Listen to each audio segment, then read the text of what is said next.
চাচ্ছে না এরকম কোনো কথা না।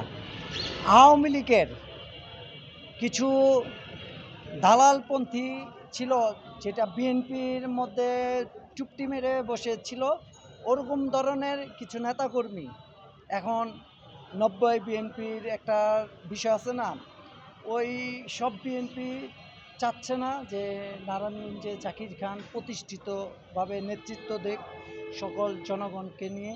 কেননা যদি জাকির খান নেতৃত্ব দেয়, ওই সব যে আওয়ামী লীগের যে দালালপন্থী যে বিএনপির মধ্যে আছে, তারা তো নেতৃত্ব দেওয়ার সুযোগ পাবে না।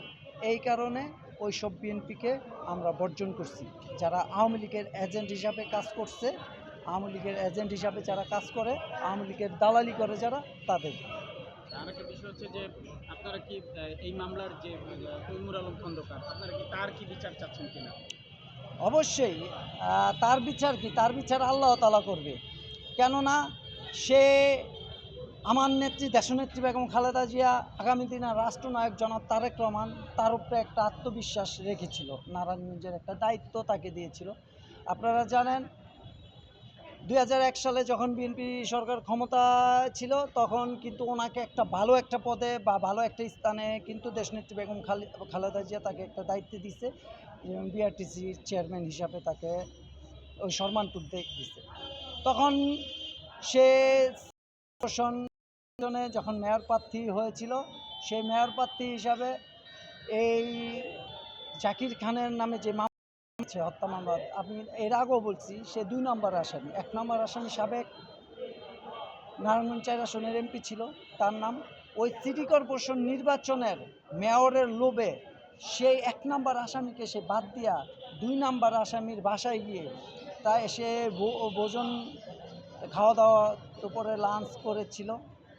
তখন আমার নেতা জনাব জাকির খানের আম্মার সাথে কথা বলেছিল যে সিটি কর্পোরেশন নির্বাচনটা আমি করব, জাকির খানের মামলাটা আমি প্রত্যাহার করে একবারে খালাস করে দেব। তখনই বোঝা গিয়েছে যে এই মামলাটা সম্পূর্ণভাবে মিথ্যা। জাকির খানকে জানি প্রতিষ্ঠিতভাবে সে জানি নারায়ণগঞ্জের দায়িত্ব পালন জানি না করতে পারে, সেই কারণে তৈমুর আলম খন্দকার তো অবশ্যই, যেহেতু দলের সাথে, জাতীয়তাবাদী দলের সাথে যে বেইমানি করছে, বেঈমানদের কোনো স্থান থাকবে না। যেটা আল্লাহ তাআলা ওইখান থেকেও একটা বিচার ওনার কাছে আছে, এবং নারায়ণগঞ্জ জনগণ যারা আছে, তারাও তৈমুর আলম খন্দকারের বিচার চায়, সর্বোচ্চ বিচার, তার শাস্তি আমরা চাই। সংক্ষেপে একটা প্রশ্ন, সেটা হচ্ছে 26 তারিখ জাকির খানের মুক্তি হবে, এরকম আশা আপনাদের কতটুকু আশাবাদী আপনারা? দেখেন, আমরা সর্বক্ষণ আশা করি, প্রতিটা হাজিরায়, প্রতিটা ডেটে আমরা চাই আমাদের নেতা জাকির খান আজকেই জামিন হবে, আজকেই আমরা জামিন নিতে পারবো, আমার নেতা আবার আমাদের মাঝে আসবে। তো এরকম সবসময় আমরা একটা আশায় থাকি।